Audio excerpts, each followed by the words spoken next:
This cassette is published by Psychic Press Limited, 23 Great Queen Street, London WC2, and is produced by Educational Tapes Limited, P.O. Box 4, Hemel Hempstead, Hertfordshire, England.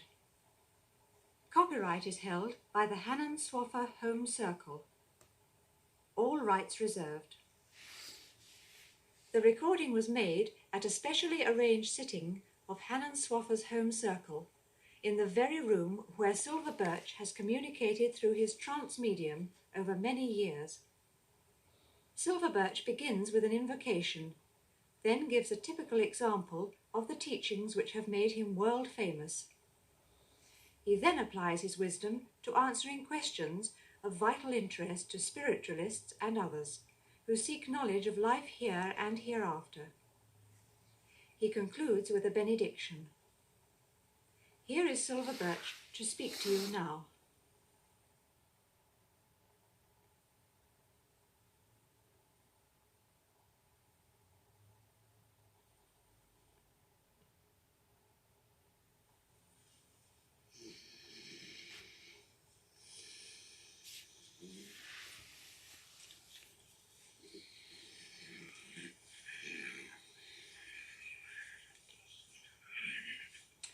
Son Dennis, I am about to start.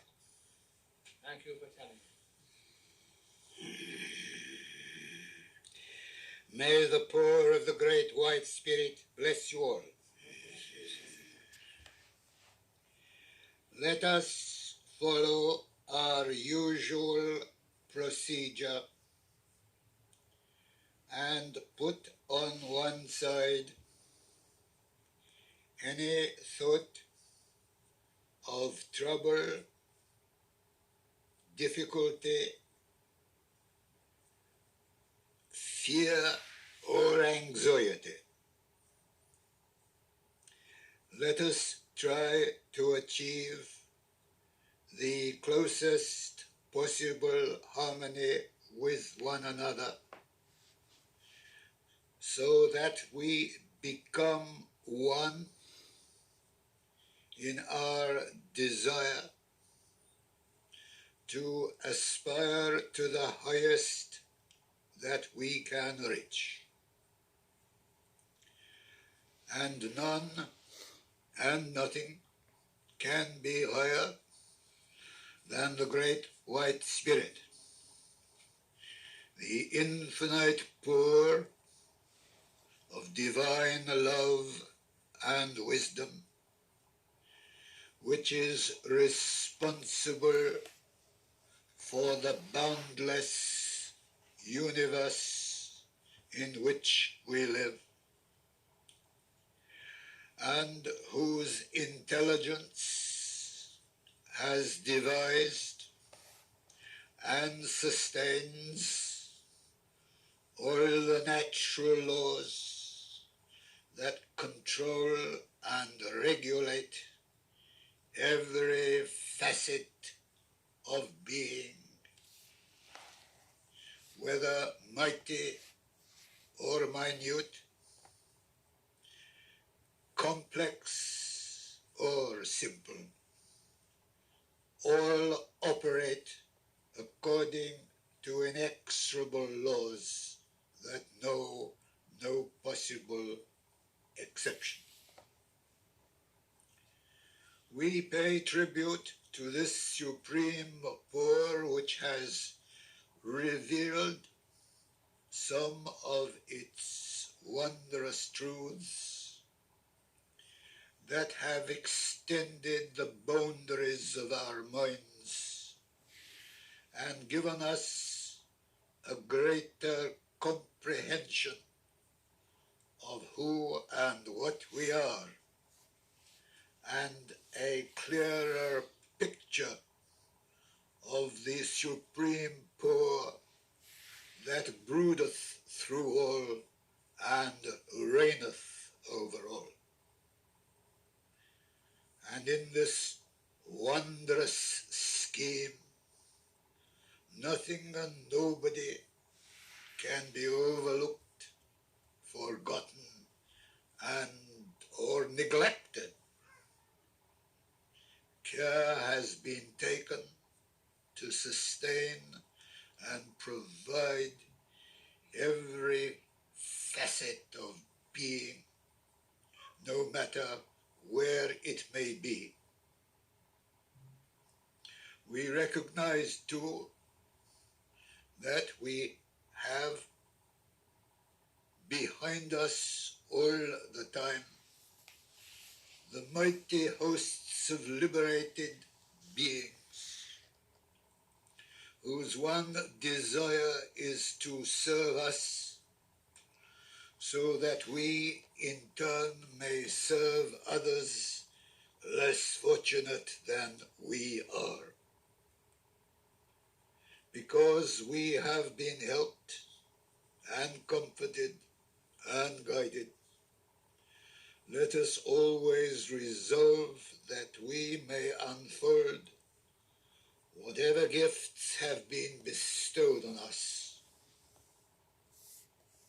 so that we can give solace to the bereaved, healing to the sick, guidance to the perplexed, strength to the weary, direction to all those who have lost their way, and provide the radiant illumination of truth in the darkness that engulfs them.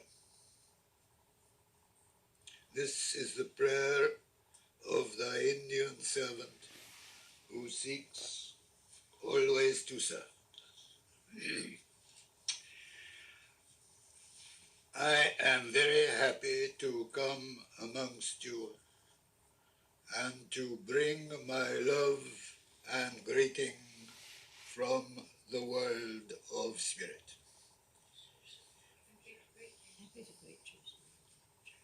I am aware of the special purpose of our gathering tonight, and so I thought it might be helpful if I would try to explain to those who will hear these words the purpose behind my mission and those of my colleagues who are animated by the same desire. To the uninitiated, I would say, I am a human being like yourselves. I have lived much longer than any of you who are listening to what I say. And as a result of my experiences in realms far beyond your earth, I have gained some knowledge of the great spirit that you call God, and of the natural laws which have been devised to ensure that the will of the Great Spirit will and must ultimately prevail. What I have learned as a result of my experiences, I am willing to share with those who are ready to receive them, because I think they may be of helpfulness to them. I am not in any way a deity. I am still very human, capable of error, weakness, and imperfection. I have, like every one of you, a long, long way to go on the road to perfection. It is an infinite one. But like others in my world, I was asked to retrace my steps so that I could offer some of the truth, the wisdom, the knowledge that we have gained and share it with you. At the same time, we would be able, with the aid of those who cooperate with us, to make available the supreme pour of the Spirit, which is responsible for all life, despite its multitudinous forms, so that this pour can stream through gifted individuals and serve its benign purpose. In olden days, when this pour flowed, it performed certain remarkable phenomena which many today regard as miracles. I want to say that in the operation of natural law, they cannot be suspended or abrogated and must fulfill themselves in an ordered sequence as effect follows cause. Whatever has happened, however remarkable, stupefying, extraordinary, or wonderful in days gone by, it was due to the operation of natural laws. These operate not only in the physical domain, but also work ceaselessly in the spiritual realms. And when conditions allow, the spiritual, psychic, astral, and etheric laws can be brought into operation to perform what were regarded as miracles yesterday, but today are described as psychic phenomena produced through mediumship.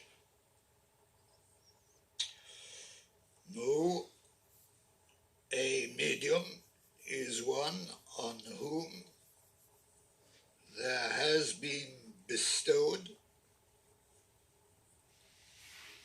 the gifts of the Spirit, which are ably described by the Apostle Paul in your Bible. These gifts are divinely bestowed, and their recipients, as they unfold them, are able to be used as channels for the divine beneficence to flow through them. All the phenomena of mediumship are due to the operation of spirit power. So that today you are witnessing exactly the same kind of manifestations that occurred in lands which were called holy and regarded as sacred. The Great Spirit does not change. The natural laws do not alter. They are in operation now by virtue of the fact that I, who once inhabited your world, am able to speak to you through a medium by utilizing the power of the Spirit. I want to explain also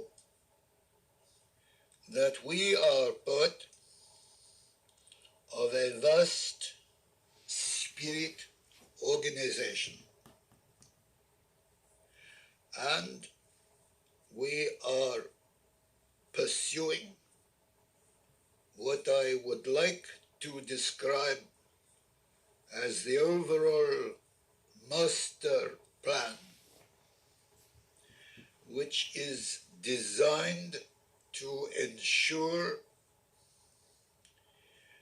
that the power of the Spirit will continue to express itself in your world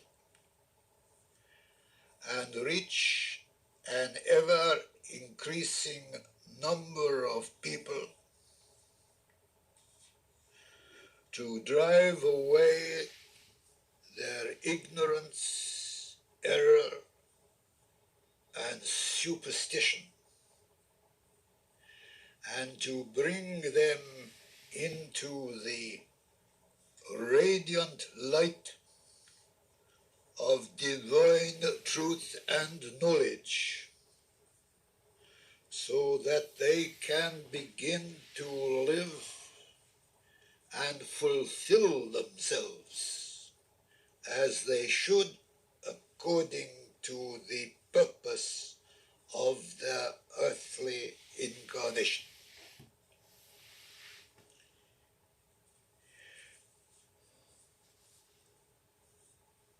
The power of the Spirit has constantly flowed into your world from time immemorial. Its descent, however, was only temporary and sporadic. The wonders that were worked, the signs that were given, the same truths that were pronounced were each time made available to the people of that day. Then there was decay, there was tampering with the knowledge that had been revealed for political, theological, and sometimes state purposes. Now, however, power of the Spirit, because of the overall plan to which I have referred, is here to stay in your world. Why? Because it is vitally necessary to do so.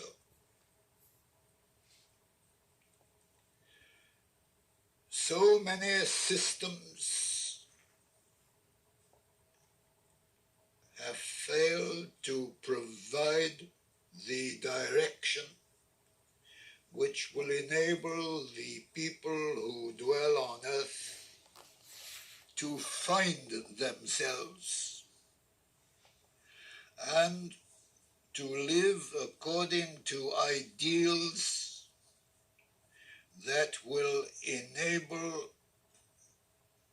the divinity which gave them life to express itself. The Spirit has to be made prominent in the lives of all who dwell on earth. It is a very dark world in which you live. It is full of turbulence, violence, greed, envy.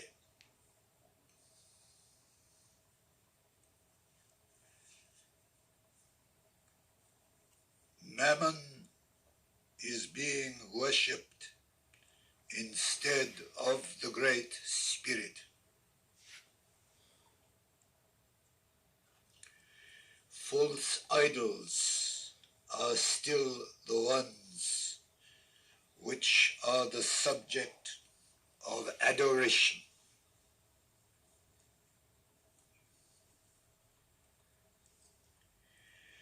The evidence that is available to you will, if you are reasonable, convince you that life, because it is spiritual in essence, cannot end when death comes to the physical body. Matter is only the husk. The spirit is the reality. Matter exists only because spirit animates it. When spirit, the life force, withdraws, matter crumbles into dust. But the spirit, which is the individual, does not crumble into dust. The spirit is immortal. It cannot die. Death is its second birth. Its first came when it was born into your world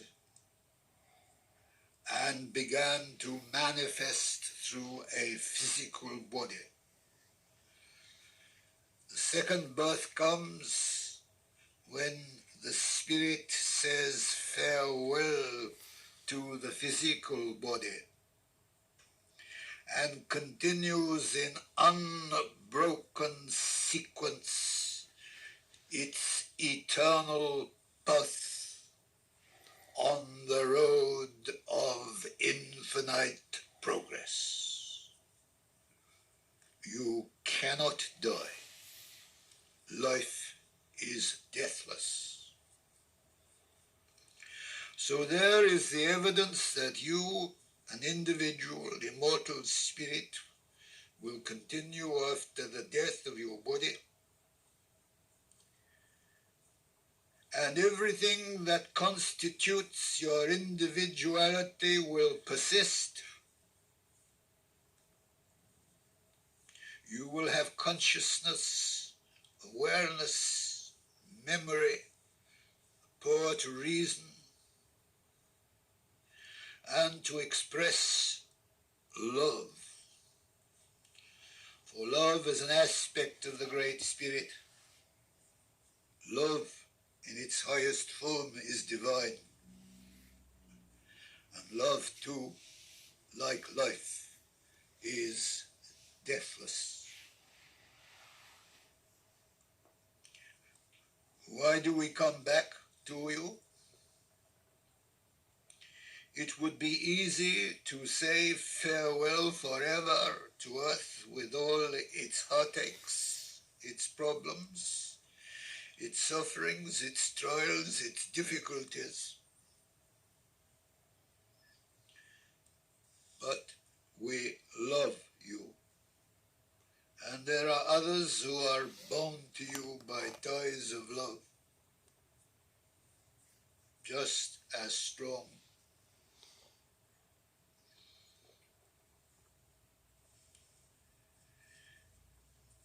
The marriage service performed in your churches refers to the existence of the marriage until death parts the man and his wife. If spiritually they are not united, they are parted before death comes. If there is love, there is nothing that will ever separate them. Love is a mighty force in the universe. It is love that is expressed by all the advanced beings in our world whose only desire is to serve you.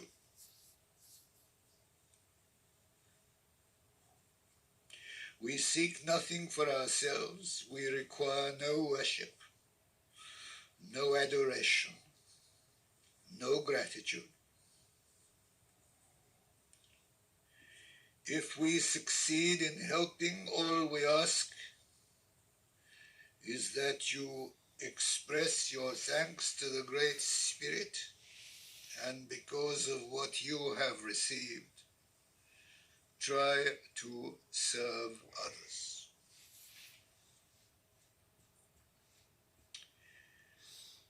The greed of your world must be replaced by love,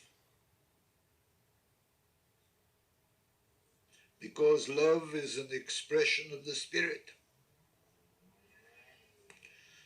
Love has many aspects: compassion, service, friendship, cooperation. You are all parts of one another, whoever you are and wherever you may be. Color, class, nationality, language. These constitute only physical differences. Spiritually, you are all members of one another. You make up the vast human spiritual family, because the common link of the Spirit binds you all to one another with a tie that cannot be broken, just as it binds you all to the Great Spirit.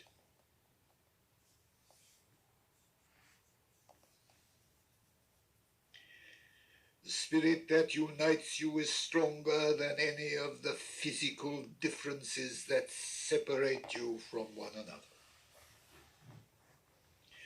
You have to allow that Spirit to express itself to its fullest capacity. You must learn self-regeneration. You must forget self insofar as being materialistic in desire is concerned. This is not to say that you should overlook what are your physical needs that must sustain the body, which is the temple of the Spirit. Equally, however, you must tend and care for all the attributes of the Spirit, which is the eternal you. You must allow the divinity within you to attain its fullest expression,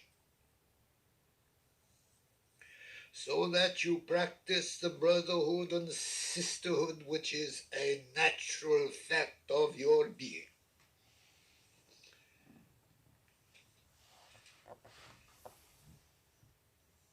The soul is not white, yellow, black, or red.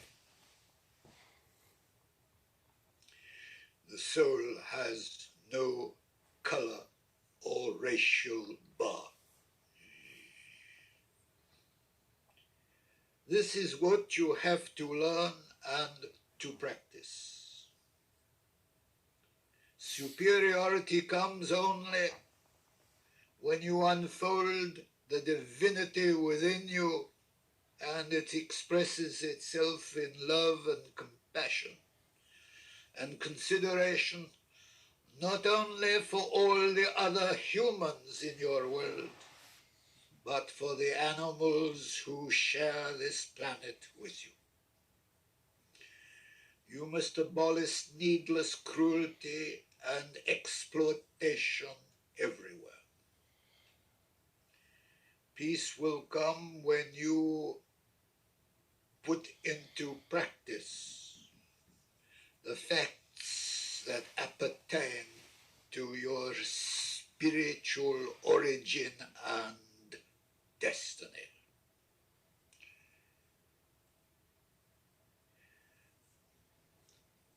In everything I say, I am governed only by the desire to be helpful, to bring some understanding, some knowledge, some truth, some wisdom into your lives.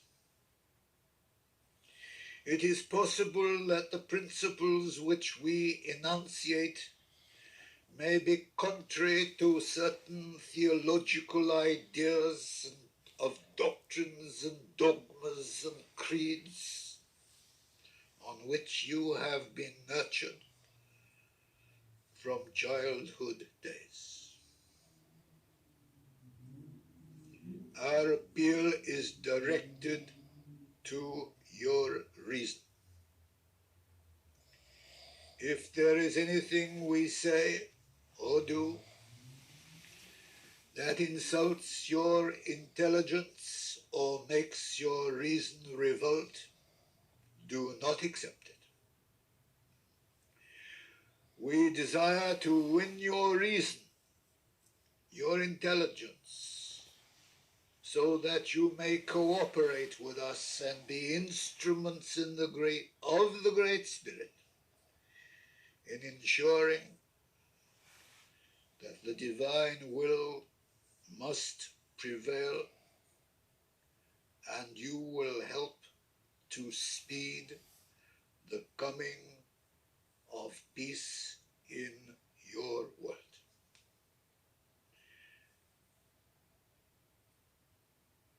As you learn to fulfill yourselves, you will obtain as a result a richness, a radiance, steadfastness, a resolution, an awareness, and an inner peace, because you will be in harmony with the laws Great Spirit devised, and even with the Great Spirit, a portion of whose divinity is within each one of you. And may the Great Spirit bless you all. Son, I have finished what I have prepared. Can you hear me? Yes. So if you want to ask me any question, I hope that is all right for you. Yes, yes, very good. Yes. If you want to ask me any questions, I will do my best to answer them. Well, there is one question which many of my friends have asked me, and there does appear to be a lot of confusion about, and that is this matter of when a person dies. In the press and television recently, there's been a lot of controversy among doctors and lawyers about when a person is really dead. Some say when the heart stops, a person is dead. Others when the brain is exhausted. When do you consider a person should be regarded as dead to the planet Earth, in the physical body? Thus, as you know, you have the Spirit, which is the divine essence that enables you to live. You have a physical body that exists only because it is animated by the Spirit. As I have already said, when the Spirit finally withdraws, and I stress finally because temporarily it does so when you sleep, but returns when you wake. When the Spirit finally withdraws, death comes to the physical body because the animation has gone. Now, those who have what you call clairvoyance will see that the parting is finally accomplished when the cord connecting the spirit body to the physical one,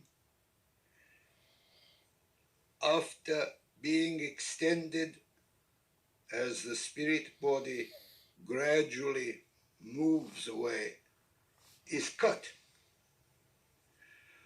When that severance takes place, death occurs, and there is nothing and nobody in your world who can by any means enable that physical body to live again. Well, this problem has arisen because of the new technology in removing organs.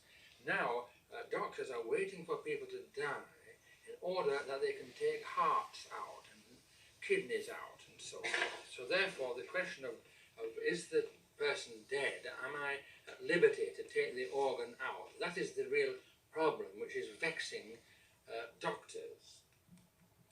I know about transplants, and I am aware that the motive is often a very good one. But I must say that I am opposed to transplanting any parts of the human body to other people. There is nothing to fear in death. Death is the great liberator. Death brings freedom. You rejoice when babies come into your world. There are many who cry in our world when babies are about to be born into your world. And similarly, there is weeping when people die in your world, but there is rejoicing in ours, for death means that the earth has served its purpose, or should have done, and the spirit is ready to enjoy all the tremendous richness and beauty that the spirit life has to offer. Another question which is puzzling a lot of people is the treatment of the body after death. Some people seem to believe it is necessary to leave the body in a state of peace for a given amount of time before it is interfered with. And these people are worrying because of the present day tendency to whisk people into laboratories and open them up almost as soon as they have died for experimental or tutorial purposes to students. Do you think it is in any way harmful to the soul or the spirit if the body is interfered with so soon after death?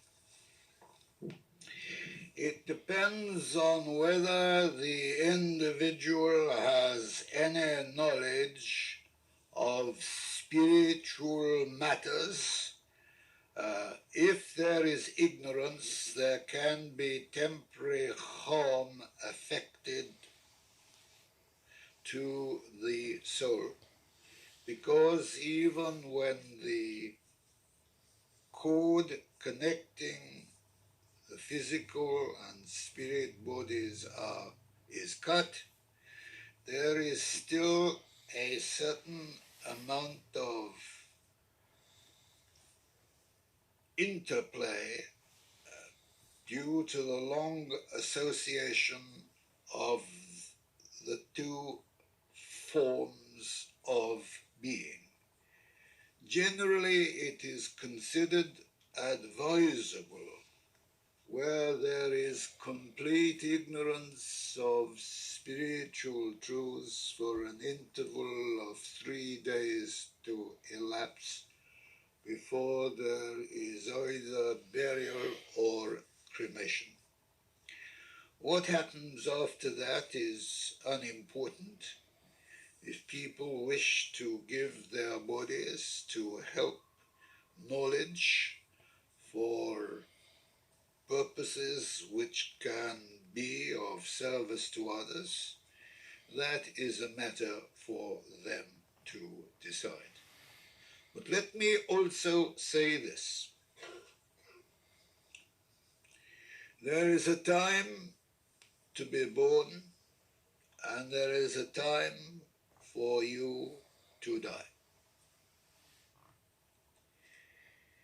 If that time to die is reached, then transplants will not succeed in maintaining you in your world. That leads one to the other problem of accidents. You get 120 people board a plane, and a quarter of an hour later the plane blows up and 120 people die instantly. What kind of effect does this have on their souls or spirits? Exactly the same as I have already said, son. Those who have knowledge of spiritual realities will not be affected. Those who have not will be, because of the shock. But in the process of time, awareness and realization will come. Does an accidental death predispose one to an earlier reincarnation if one dies prematurely or just through accident? I'm not happy about the use of the word accident, son, because I know only of cause and effect in operation. Whatever is regarded as an as accidental can be due only to the operation of the law of cause and effect. As to the question of reincarnation, that is a much more complex matter which would require far more time than I have at the moment to answer satisfactorily. Finally, I was recently reading some works by Rudolf Steiner, and he talks about reading to the dead. Have you got any guidance to give regarding the worthwhileness, or otherwise, of reading to the dead? What do you mean by the dead? The people who have passed out of their physical bodies into the spirit world. Oh, I see. I thought you meant reading to dead bodies in your world. No. I fail to see what could be achieved by that. Well, I understand that various disciples spend quite a bit of time each day reading to various relatives who have passed on, thinking that the relatives actually benefit from it. It does no harm. I doubt if it does much good. There is in our world ample facilities for all to obtain knowledge when they are ready to receive it. If they are not ready to receive it, then they cannot obtain it. Whether it is attempted in your world or ours makes no difference. You know, son, it is only when the pupil is ready that the teacher can arrive. Yes, indeed. And finally, about healing in the etheric body, all Orthodox doctors treat only the physical body, but some societies try to concentrate on healing the etheric body. Is that a possibility, a practical possibility? All true spiritual healing works in a very simple fashion. You are a spirit with a body, and not a body with a spirit. When your body is ill or diseased and suffers as a result, it is due to the simple fact that harmony, wholeness, which ensures health, no longer obtains. Not only are you spirit and body, you are also mind, the means through which the spirit registers itself and allows the body to function. Now, in spiritual healing, the power of the spirit, which emanates from its divine source,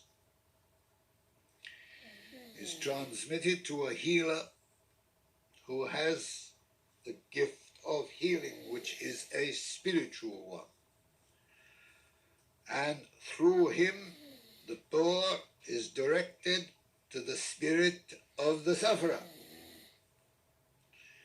It can be described very simply as from spirit, through spirit, to spirit. The whole exercise is a spiritual one. The spirit, being the life force, will try to produce harmony where there was disharmony.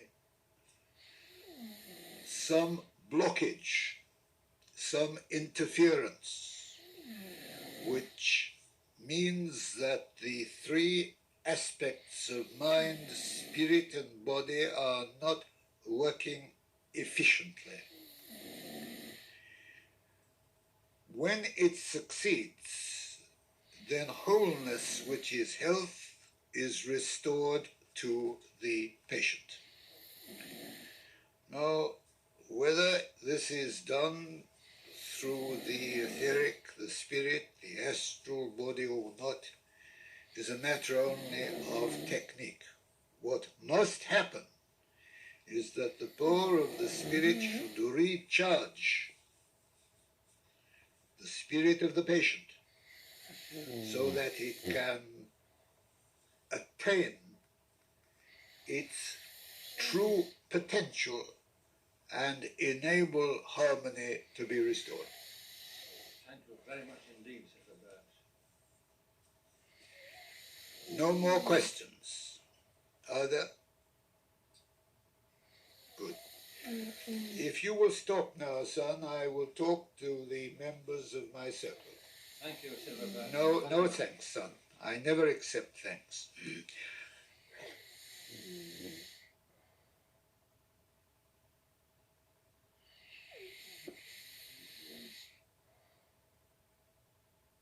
I'd like to give my love to all my friends, many of whom I have not met, and I would like them to know that I appreciate the love and affection that come to me from them and make it possible for me to work in your world. It is not an easy task. It is a wonderful challenge which I have accepted. Your world is cold, it is drear, it is dismal, it is dark. But here and there throughout your earth we find places where there are the human hearths of love, affection, and friendship, where we can warm ourselves and enjoy the radiance that is offered by these lighthouses of the Spirit in your world. And for others who are newcomers, I say, pray for guidance, pray for knowledge, pray for truth, and it will come to you, for it has been said truly, ask and ye shall receive, knock and it shall be opened unto you. And may the blessing of the Great Spirit always be with you. And may the blessing of the Great Spirit be with you always too.